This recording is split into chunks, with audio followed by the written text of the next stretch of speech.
ಓಂ ದದಾನಾಕರ ಪದ್ಮಾಭ್ಯ ಮಕ್ಷಮಾಲಾಕಮಂಡಲೂ ದೇವಿ ಪ್ರಸೀದತು ಮಯಿ ಬ್ರಹ್ಮಚಾರಿಣ್ಯನುತ್ತಮ ಯಾ ದೇವಿ ಸರ್ವಭೂತೇಷು ಮಾಂ ಬ್ರಹ್ಮಚಾರಿಣಿ ರೂಪೇಣ ಸಂಸ್ಥಿತಾ ನಮಸ್ತಸ್ಯೈ ನಮಸ್ತಸ್ಯೈ ನಮಸ್ತಸ್ಯೈ ನಮೋ ನಮಃ. ನವರಾತ್ರಿಯ ನವದುರ್ಗೆಯ ಅವತಾರಗಳಲ್ಲಿ ಎರಡನೆಯ ಅವತಾರ ಬ್ರಹ್ಮಚಾರಿಣಿ. ಬ್ರಹ್ಮ ಎಂದರೆ ತಪಸ್ಸು, ಚಾರಿಣಿ ಎಂದರೆ ಆಚರಣೆ ಮಾಡುವವಳು. ದೇವಿಯು ತನ್ನ ಪೂರ್ವಜನ್ಮದಲ್ಲಿ ಪರ್ವತರಾಜ ಹಿಮಾಲಯ ಮಗಳು ಪಾರ್ವತಿಯಾಗಿ ಜನಿಸುತ್ತಾಳೆ.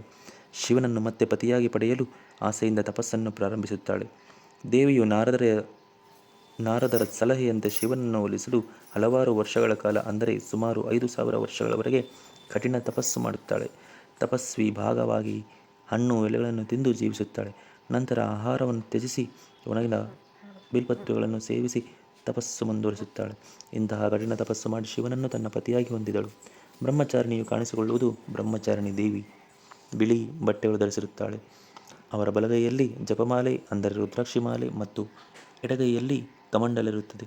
ಅವರ ತಪಸ್ಸಿನ ಶಕ್ತಿಯ ಸಂಕೇತ ಶಾಂತ ರೂಪದಲ್ಲಿ ಕಾಣಿಸಿಕೊಳ್ಳುತ್ತಾಳೆ. ಓಂ ಬ್ರಹ್ಮಚಾರಿಣಿ ನಮಃ.